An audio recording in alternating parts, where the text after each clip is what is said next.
gereja ini di rumah Tuhan sejak adanya pandemi COVID-19. Sekitar 10 kali kita ada berada di rumah untuk mengikuti ibadah. Bapak Ibu yang dikasihi Tuhan, mari saatnya kita mau memberi hati kita, membawa seluruh ucapan syukur kita di hadapan Tuhan oleh karena kasih kemurahan Tuhan bagi kita, khususnya selama lebih kurang 3 bulan ini. Ternyata kita masih bisa bertemu. Haleluya. Mari bangkit berdiri Bapak Ibu. Kita akan mulai ibadah kita. Kita siapkan hati kita. Kita beri rasa syukur kita yang terbaik di hadapan Tuhan atas perlindungannya, atas kekuatan yang diberikan, sehingga hari ini kita masih berdiri tegak oleh karena kasih-Nya. Terima kasih Tuhan. Dengan segenap rasa syukur kami datang pada sore hari ini. Kami bersyukur atas kasih Tuhan dalam sepanjang hidup kami, khususnya beberapa bulan hari ini. Ada begitu banyak rasa khawatir di dalam hati kami.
kami setiap musim hidup kami.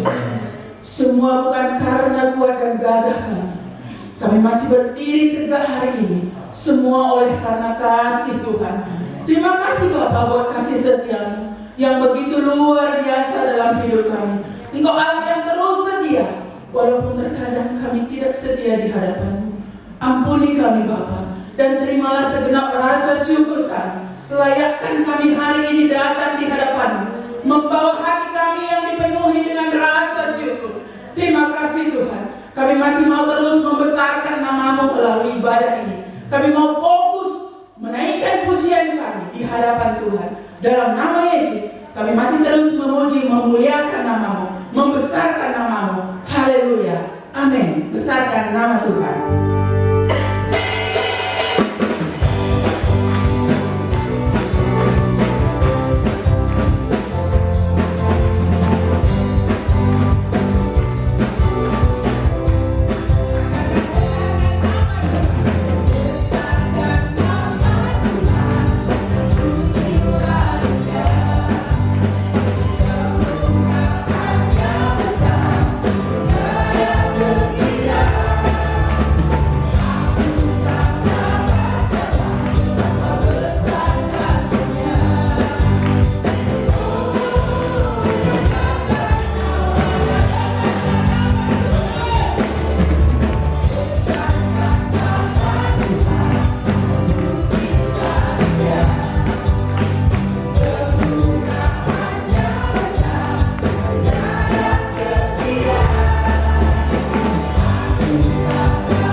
Dalam firman Tuhan kita siapkan hati kita.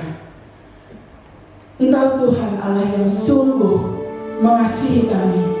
Janji-Mu yang ajaib kami pegang teguh.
Bapa di sorga, kami bersyukur, berterima kasih kepada Tuhan untuk kasih setiamu, untuk anugerah-Mu.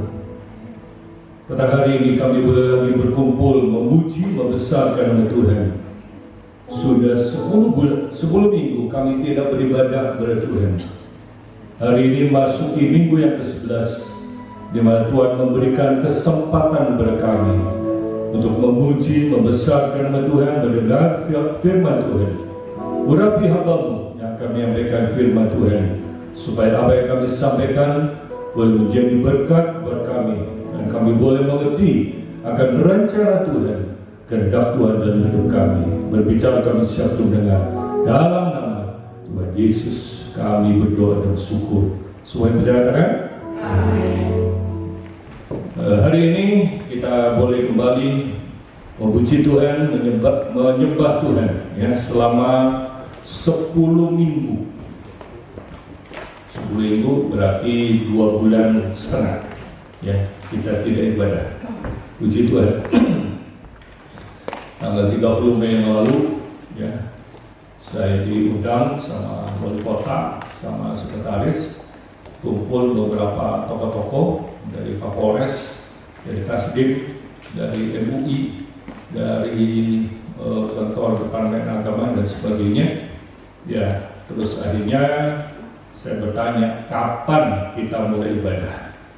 Besok, maksudnya 31 Mei, atau minggu depan, hari ini, atau bulan depan.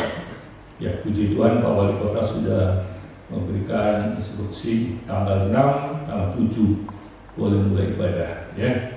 Tapi yang saya lihat ada baru 5 gereja yang baru siap untuk ibadah ya.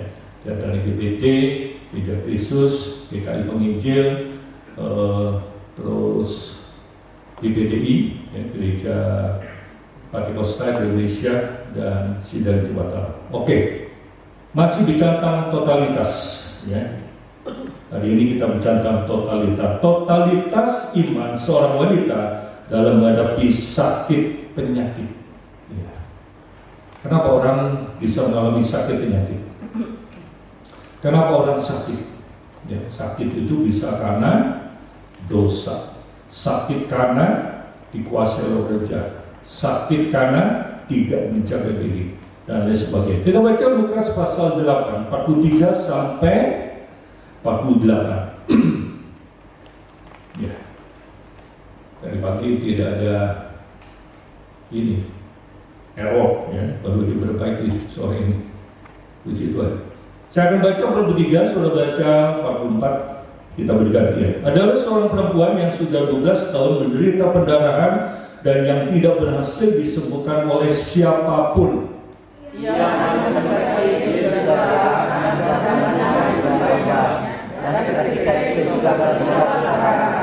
Lalu kata Yesus, siapa yang menjamah aku?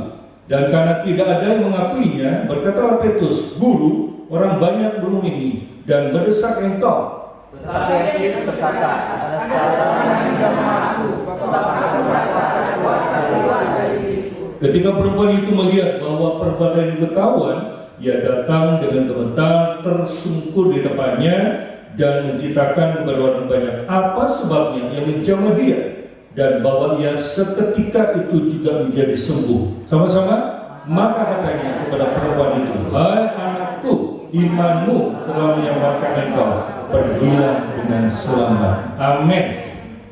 Ya, mungkin hari ini kita sedang menghadapi masalah, menghadapi persoalan, sakit penyakit, jalan buntu dan lain sebagainya, ya akibat corona.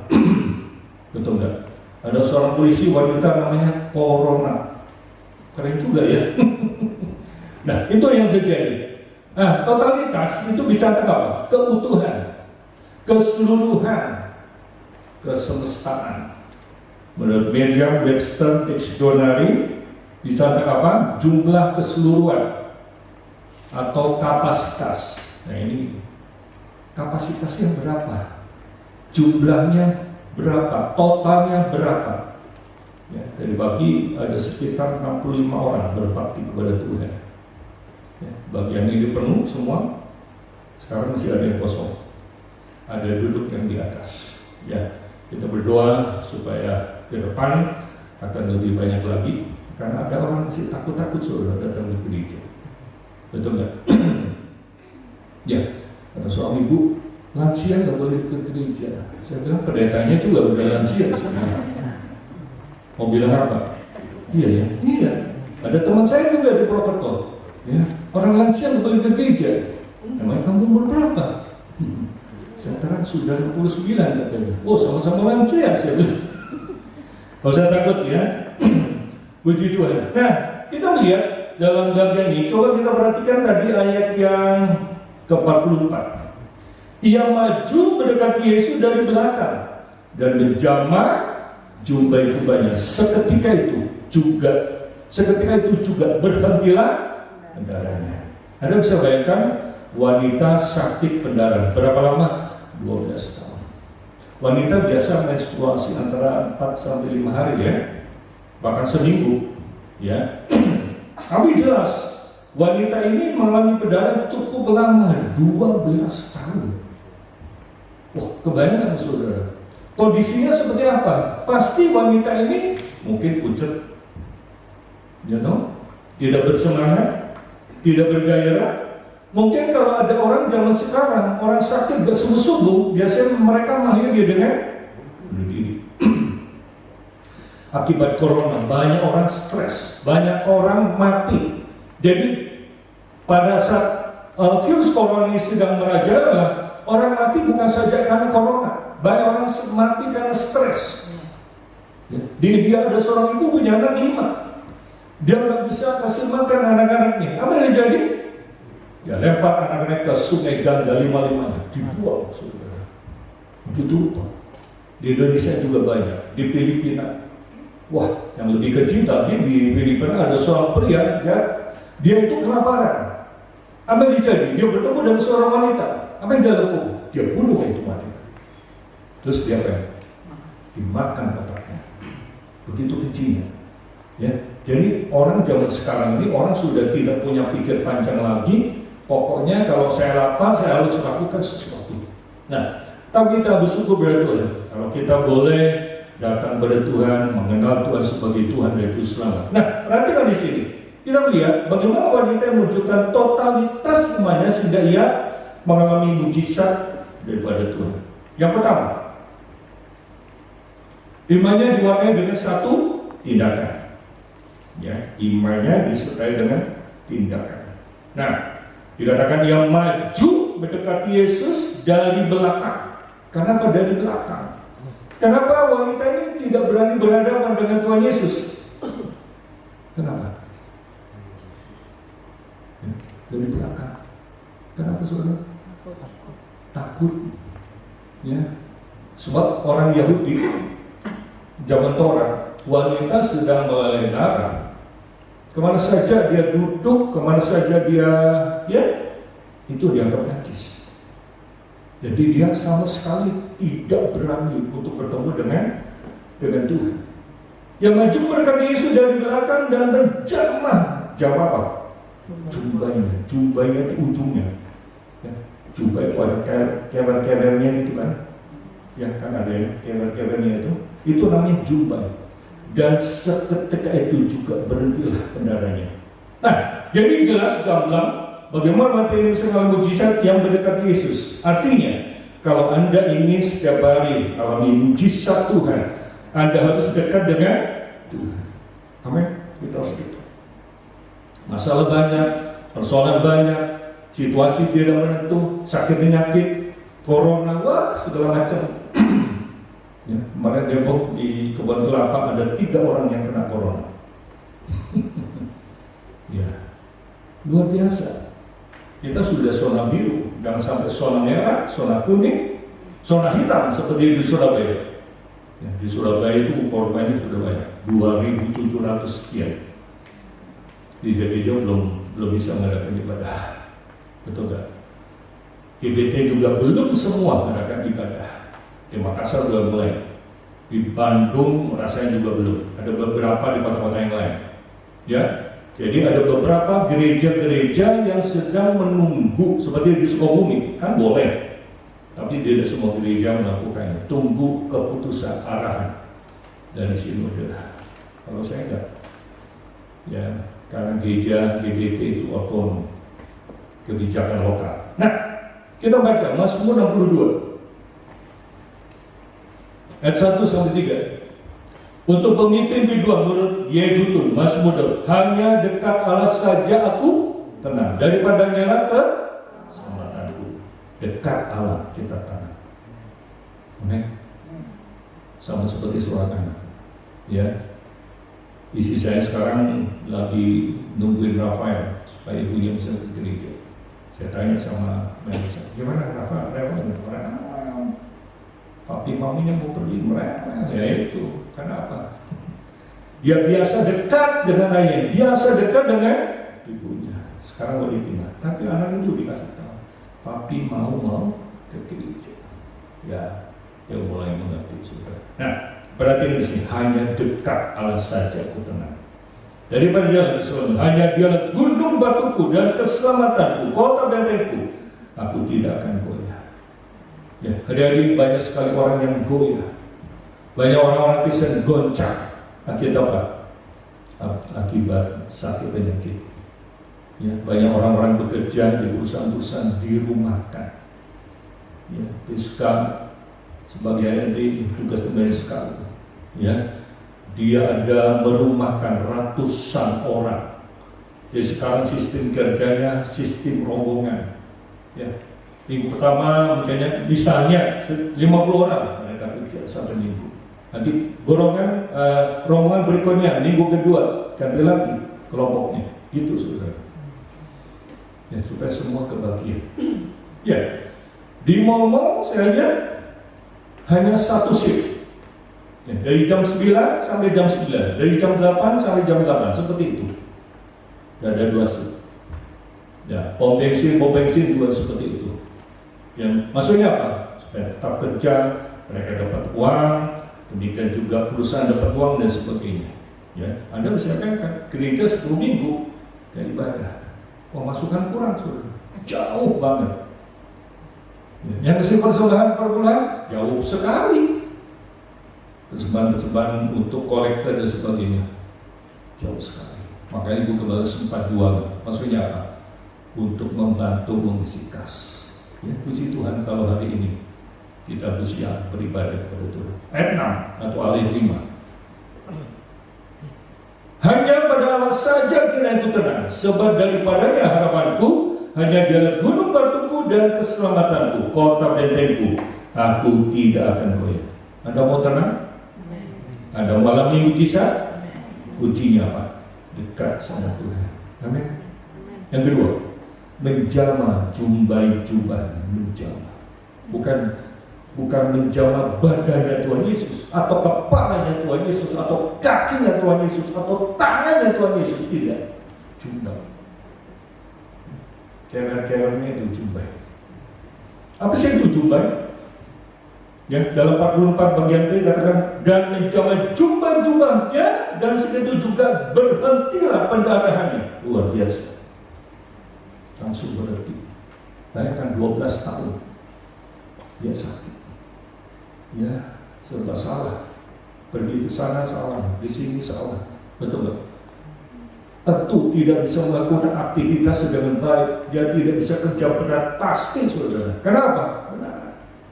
Lemes, ya kan?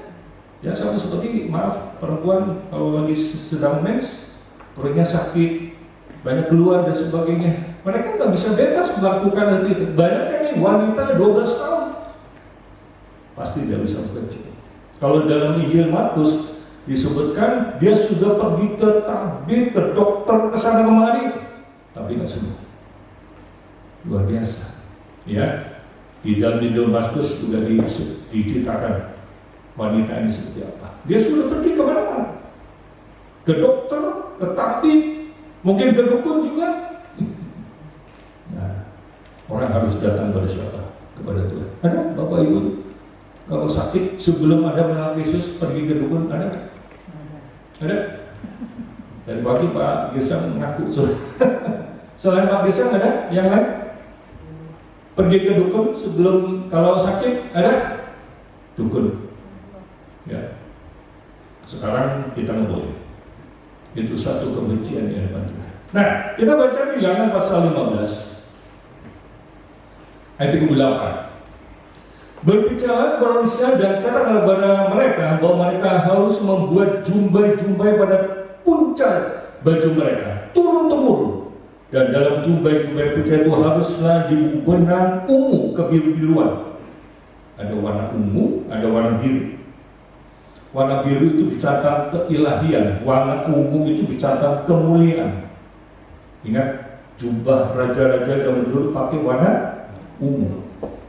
Kalau sekarang warna ungu, kesannya apa? Janda. Oh, janda ya? Kalau saya pakai kaos ungu, apa? Terus disebutnya apa? Nah, benar aja.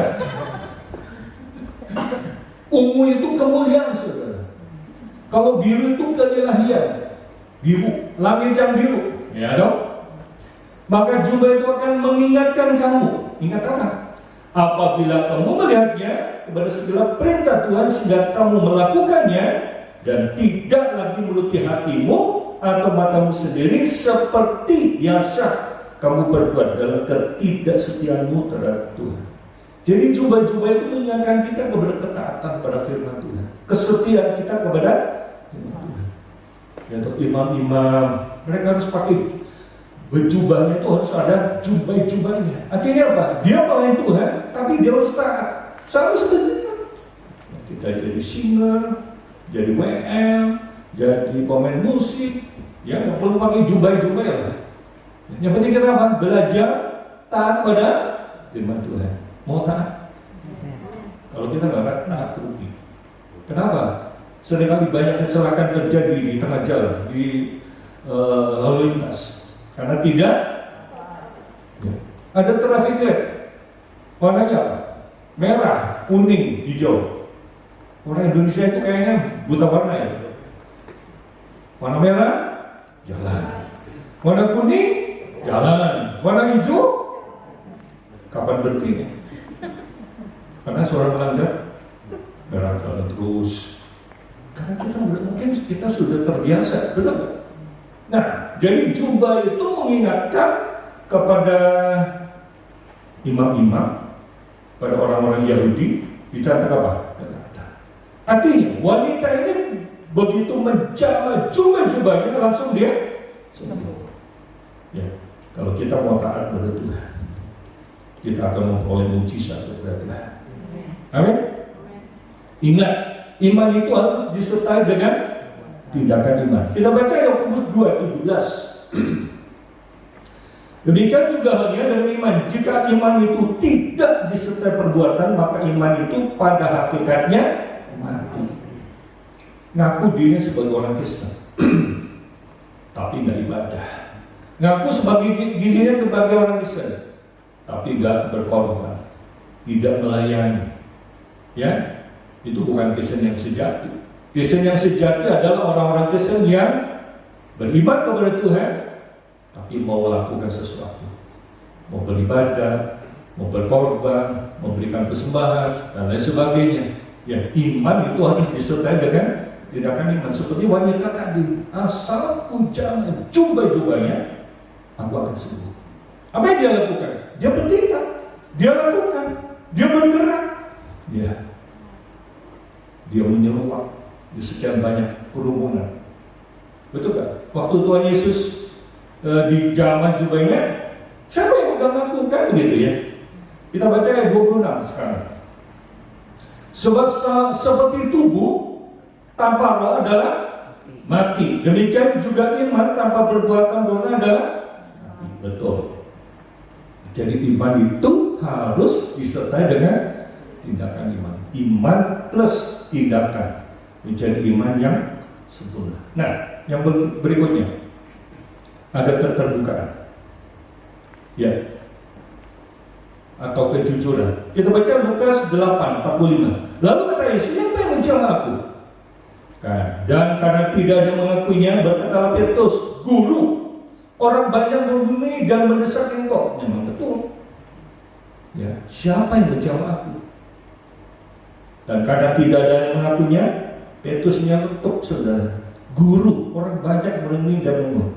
Tapi Yesus berkata, ada seorang yang menjamah aku secara khusus.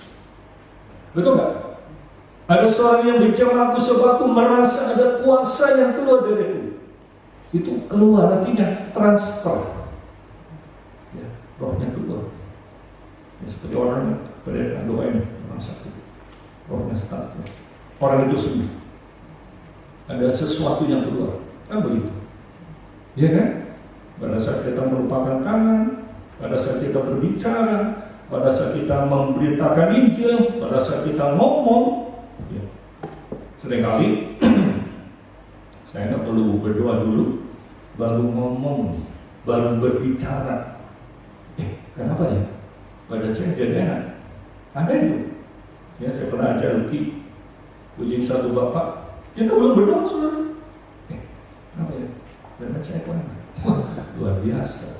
Ada roh yang transfer lewat omongan kita, lewat perkataan kita. Betul nggak?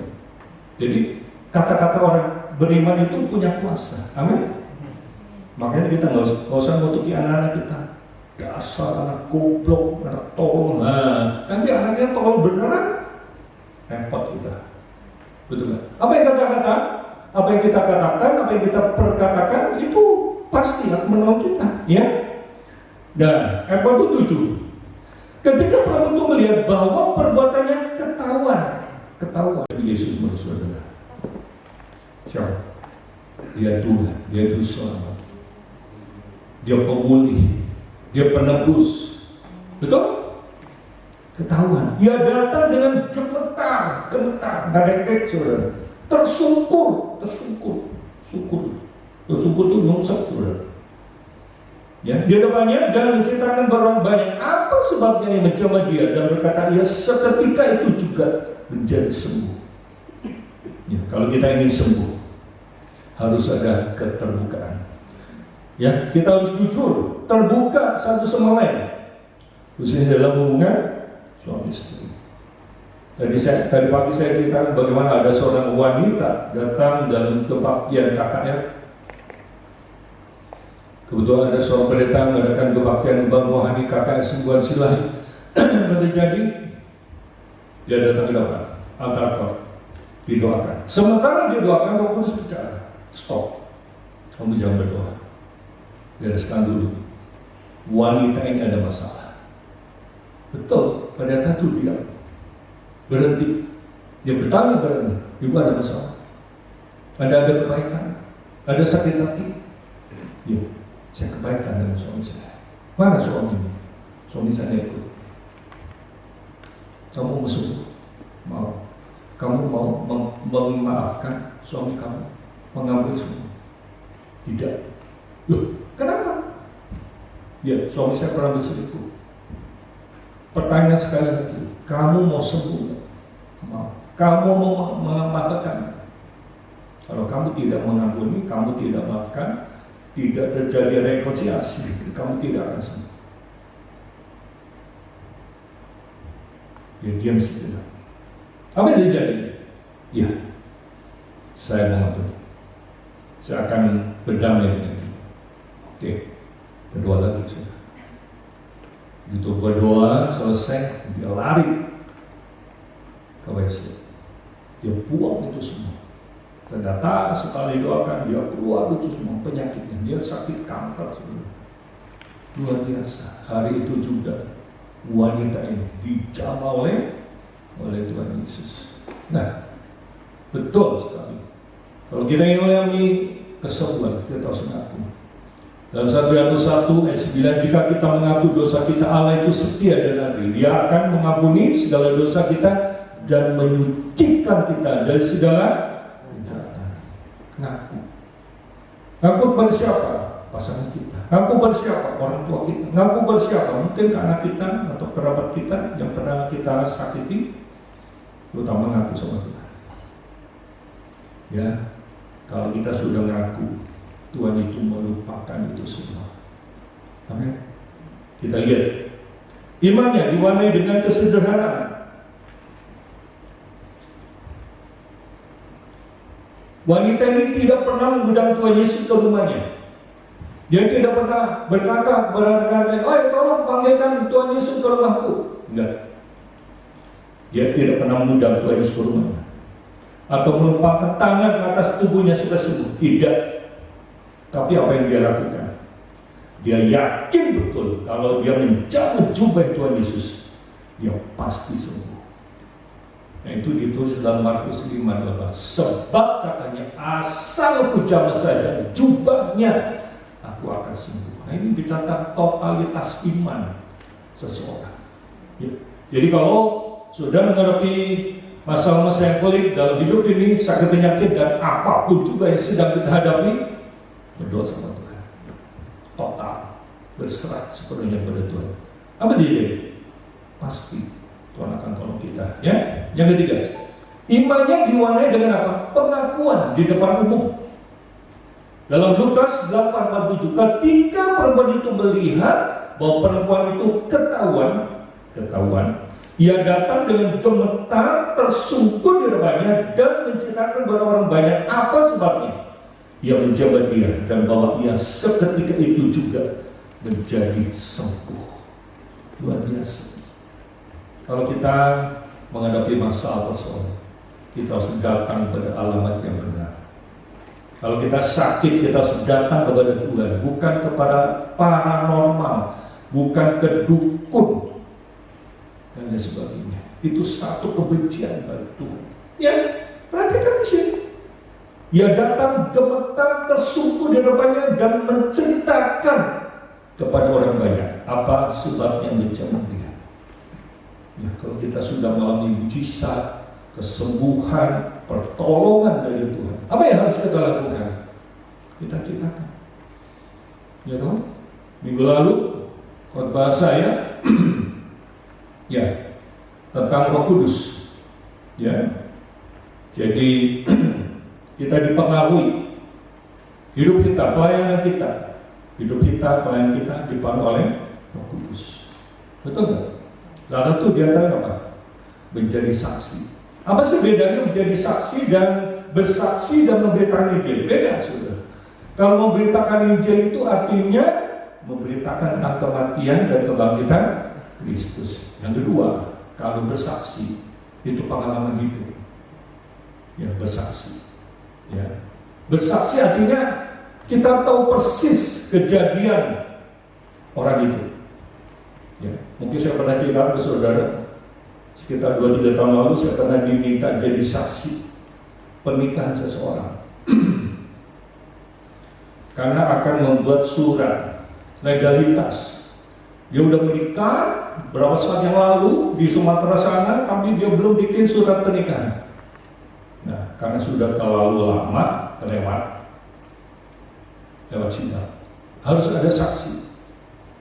Saya jadi saksi. Ya, saya tanya sama dia, kamu nikah tanggal berapa? Bulan apa? Lucu, saudara. Pas di depan persidangan, Bapak jadi saksi. Bapak lihat waktu dia menikah? Enggak. Bapak pergi ke sana? Tidak. Oh, Bapak bisa jadi saksi. Bapak tahu tangannya? Iya, saya cuma tahu tangannya karena dikasih tahu supaya bisa bersangkutan. Oh, Bapak nggak bisa jadi saksi. Oh, datang orang kedua. Orang kedua lebih parah lagi, saudara. Kenapa? Tanggalnya tak tahu, dia nggak tahu tanggal berapa. Terus tanya, Bapak datang ke sana nggak? Enggak juga. Nah itu sudah. Kalau namanya saksi itu harus lihat, tahu persis kejadian itu. Misalnya terjadi tabrakan juga. Nah kalau saudara lihat, Anda bisa jadi saksi. Kalau ya saya dengar sih kejadiannya kurang lebih seperti ini. Bisa jadi saksi? Iya ya, bisa nggak? Harus benar-benar tahu persis. Nah, ya. Jadi akhirnya apa? Saya nggak bisa jadi. Maaf ya Pak. Oh ya nggak apa Pak. Sama orang itu. Akhirnya sidang tutup. Kenapa? Nggak ada saksi yang benar. Nah, sama seperti kita. Ya, kalau kita mau jadi saksi Tuhan, kita harus punya pengalaman. Misalnya sakit alami apa tabrakan kayak apa segala macam, tapi kita mengalami pertolongan Tuhan. Nah, kita boleh bersaksi. Itu baru kesaksian yang afdol, kan begitu. Nah, kita lihat bagian terakhir. Wanita ini bukan saja sembuh, tapi apa? Selamat. Ya, kita baca Lukas 8:48. Maka katanya kepada pulang itu, hai anakku, imanmu telah menyelamatkan engkau. Pergilah dengan selamat. Wajah sudah bilang, perempuan, mana yang sekandung? Anda sudah sembuh. Enggak kan? Dia bilang apa? Anakku, imanmu telah menyelamatkan engkau. Nah ini, kalau kita datang kepada Tuhan, kita dapat dua bagian. Betul gak? Sakit penyakit kita disembuhkan, jiwa kita diselamatkan. Ya, kalau kita sakit, kita pergi dokter ya, sekolah ke dokter. Kita ke dokter, kita bilang, aduh kenapa ya, kepala saya kok pusing. Jadi dicek, diperiksa, dipusing kenapa? Banyak hal pusing. Lapar juga pusing, saudara. Kurang tidur pusing. Apa lagi? Gak punya duit pusing, saudara. Iya kan? Tensinya naik pusing banyak. Ya, saya kalau pergi ke dokter di tensi, bapak pusing ya? Enggak sih. Orang pusing itu kalau nggak punya duit dia ketawa, saudara. Iya kan? Ini krisis ini, corona yang bikin kita krisis. Pemasukan kurang, penghasilan kita kurang, ya gereja juga begitu, ya, kolektor juga kurang, ya kan? Pengeluaran juga kurang, terus terang aja. Loh iya. Betul nggak? Tapi luar biasa. Tuhan selalu mencukupi. Nah, dikatakan apa? Hai anakku, imanmu telah menyelamatkan engkau. Nah, kita pergi ke dokter, didiagnosa, terus periksa. Kayak apa itu? Stetoskop, periksa. Ya, jantung kita, pernafasan, penafas. Ya, yang panjang penafasnya. Betul nggak? Benar? Dia periksa gitu ya. Terus dia bikin apa? Resep. Ya, resep. Terus kita pergi kemana? Ke apotek. Kita beli obat. Terus setelah pergi ke apotek, apa yang dilakukan? Obatnya diapain? Tebus. Banyak orang sudah ke dokter beli obat, tapi obatnya dia makan. Sembuh nggak? Tidak. Terus pulang. Ya, di kantong kresnya ada tulisan semoga lekas, ya kan? Semoga lekas sembuh. Artinya apa? Ada kemungkinan, ada dua kemungkinan. Yang pertama kemungkinan sembuh. Yang kedua, kalau nggak sembuh, mewah. Sama orang pergi ke rumah sakit. Apa jaminan orang pergi ke rumah sakit pasti sembuh? Orang yang kena ODP corona pergi ke rumah sakit pasti sembuh? Isolasi 2 minggu, ada yang sampai 1 bulan sudah. Ya, di Amerika atau di Bristol atau di Inggris pernah itu ada satu bapak pria umurnya sudah berapa? Hampir 100 tahun sembuh. Ya, sembuh luar biasa. Ya, kalau memang belum waktunya mati, ya mati saudara. Ya kan? Nah itu luar biasa. Nah kita lihat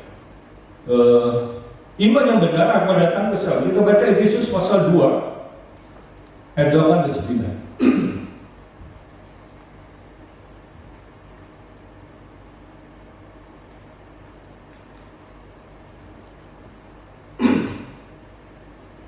Baik, kita baca bersama-sama 2-3. Sebab karena kasih karunia kamu diselamatkan oleh iman. Itu bukan hasil usahamu, tetapi pemberian Allah. Itu bukan hasil pekerjaanmu. Jangan ada orang yang membanggakan diri. Sebab karena kasih karunia. Apa itu kasih karunia? Anugerah. Kamu diselamatkan oleh iman. Itu bukan hasil usahamu, tetapi pemberian Allah. Keselamatan itu adalah hadiah. Ya. Banyak orang Kristen sudah sekian tahun ikut Tuhan, tapi mereka nggak ngerti tentang keselamatan. Ya. Seringkali kalau di bidang baptisan, saya selalu tanya, pelajaran pertama tentang keselamatan. Kamu yakin nggak kalau mati masuk surga? Jawabannya macam-macam. Ada yang yakin, ada yang nggak yakin. Kenapa? Banyak dosa. Tapi itu satu sesi yang luar biasa. Ya, justru untuk menajamkan mereka supaya mereka mengerti. Kita diselamatkan bukan karena saya baik. Kalau gambaran kan seperti itu. Ya, banyak sholat, banyak amal, pasti selamat. Enggak juga, saudara. Ya, kita bisa diselamatkan karena kita percaya kepada siapa? Kristus. Ya, agama boleh banyak, nabi boleh banyak, rasul boleh banyak, tapi juru selamat hanya satu. Nah, perhatikan, kamu diselamatkan oleh Allah itu bukan hasil usahamu, tetapi pemberian Allah. Keselamatan itu adalah hadiah. Katakan hadiah. Ada pernah dapat hadiah? Pernah? Mesti bayar? Tidak, nama hadiah ya hadiah. Nah, sama itu. Itu bukan hasil pekerjaan. Jangan ada orang yang memberkati diri. Oke, sekian. Tuhan Yesus berkati.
Kami bersyukur, berterima kasih kepada Tuhan.